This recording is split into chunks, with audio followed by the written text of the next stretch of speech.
cool.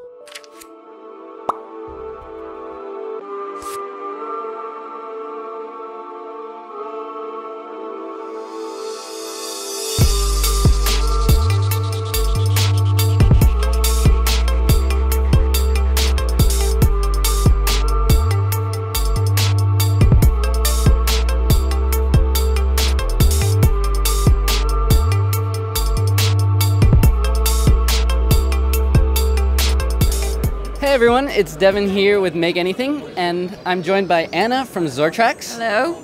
And we're here at Formnext 2017 in Frankfurt, Germany. Zortrax was nice enough to sponsor my trip here, so we're going to go ahead and take a quick tour of their booth and look at all the different products they have. First off, let's just talk about Zortrax. Can you tell me about the company and how did it start? Yeah, sure. The company was established in 2013. We started with a Kickstarter campaign and raised $180,000. And the same year we released our first printer into the market, the M200, which is our bestseller, which has been our bestseller so far up to these days. The M200 is one of the best desktop printers worldwide. It's always very high ranked. It's very reliable. We get a lot of information from our users that they use it practically every day, and for a year or for 2 years it doesn't break, and it just requires simple maintenance. And this is actually what we do. Desktop printers, which are plug-and-play printers, so you just take it out of the box and the user interference is just reduced to the minimum because it's so simple and intuitive that the printer does it for you. This one is 20 by 20 by 18 centimeters of build volume. Yeah, basically that's it. It's got the award for the best FFF personal printer this year from the 3D printing industry. So among many other awards, that's one of the most recent ones. Yeah, I've seen this printer a lot on the top or near the top of a lot of lists for 3D printers. So yeah, there's a reason for that, you know. All right, so now let's take a look at the M300 here. Sure. Can you tell me about this and how is it different from the M200? It's actually an enlarged version of what's best in the M200. So basically we took what's best and made it bigger. So the same reliability, but this time it's 30 by 30 by 30 centimeters of the working area. And this allows you to print bigger models, one-piece models, like high walls or the architectural designs. Or just like mini mass production, so a lot of smaller models at the same time. Seems like you guys are really in that prosumer level where you're creating printers that the goal is just to be very easy to use and very reliable and precise. A lot of the printers that I look at oftentimes are those kind of DIY or maker printers, which is more about like tinkering and messing with it, and they have a lot of options, but they also fail pretty often. So the difference here is that these are trying to just make it really easy and really reliable. So it'd be good for companies or, like, for example, an architectural firm, if they're making models, they don't want to mess around too much with settings, they just want it to work. And that seems like what these kind of printers do, right? Yes, exactly. This is what we provide to the users. Remember that we are not only a printer manufacturer, but we also provide the software, the Z Suite, and the materials. So you get the full package, this so-called ecosystem philosophy, which we really focus on, which means that the user gets everything they need to begin the 3D printing journey, and it's goes as easily as possible. Great. Finally, let's take a look at the newest printer from Zortrax, the Inventure. Can you tell me what's different about this one? Sure.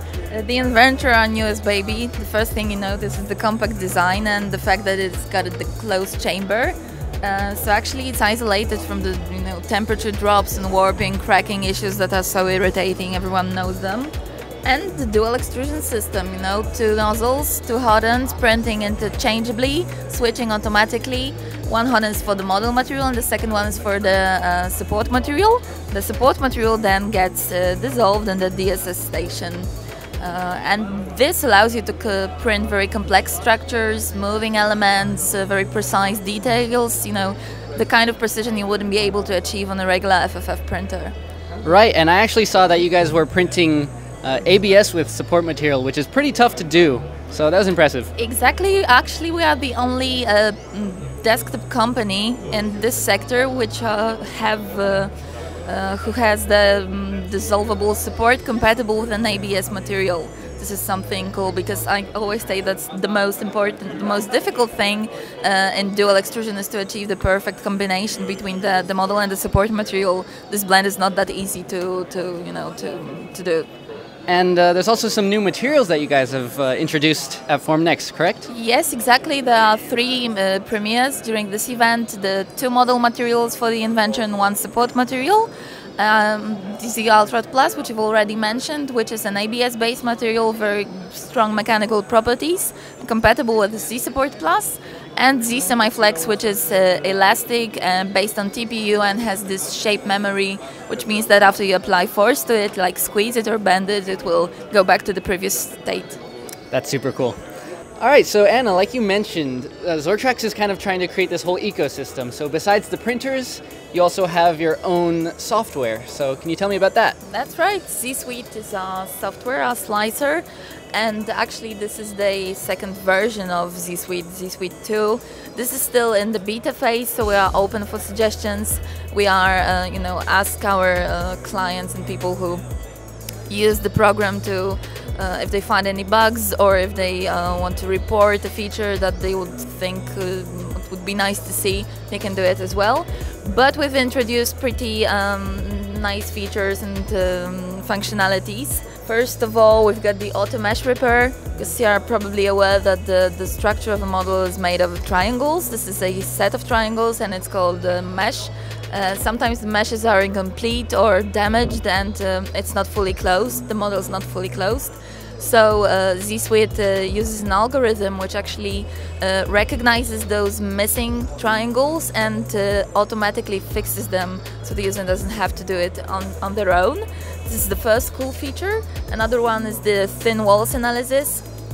So Z Suite will show you walls which are too thin to be printed because they are thinner than 0.4 millimeters, which is actually the diameter of the nozzle. So that's another one. And the last one, which is pretty awesome, is this editable support. So, for example, you can generate the support structures automatically, but then decide that you don't need the support in this or that place and remove it manually. As well as that, you can also add and edit your own support structures in 3 different modes, which are face, point and edge. So, the program just automatically drags the support structures to the edge, to the point, a specific point in the model. Cool, so that just sounds like more features that just make it more foolproof to really just print whatever you need to print. Yes, exactly. All right, so we saw the printers, we saw the software. I thought it would be nice to finish up and take a look at a really cool project that's been done with the Zortrax printers. So tell me a bit about this. These are the prototypes and the cross-section of a loudspeaker and a actually functioning loudspeaker. So not only prototyping but also end-use functional products, because as you can hear, it's playing music, right? So this has been post-processed, but we also want to show like the whole journey step by step. So this is the cross-section with all the stuff inside, and this is the prototype to show you that it looks nice even if it's not post-processed.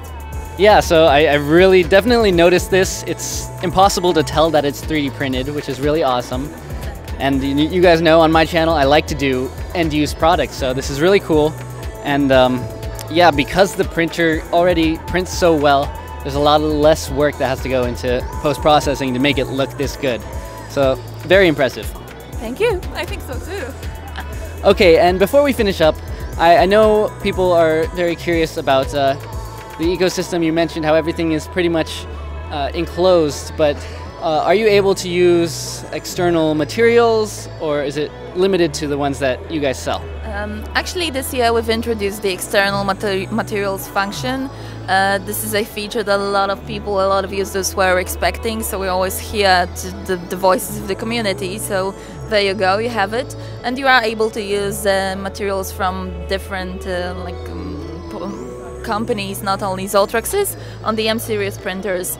But that doesn't mean that we don't recommend the Zortrax's materials, because you know that it will bring the best quality and bring the best out of the printers, because that's part of the ecosystem. But yeah, there's a possibility to do so. Great. It's always nice to hear when companies actually listen to the users and change things based on that. It's very important these days. So, well, it was great. Thank you so much for giving me that tour. Thank you. And yeah, thanks for having me at Zortrax. Bye-bye. Hey guys, so as you can see, I'm back home in my studio here in California. I had a really great time hanging out with the Zortrax team at Formnext in Germany, but I gotta get back to making. Now, this week at Formnext was actually my first chance to play around with the Zortrax printers, but I am getting some machines of my own, so I really look forward to sharing my experience with those moving forward. That said, Zortrax printers consistently have really great reviews, and now might be the best time to get one because they've got some insanely good Black Friday deals. So I'll link to those in the description. If you're interested, definitely check those out. Anyways, that's it for now, so until next time, I'm Devin, this is Make Anything. Don't forget to stay inspired.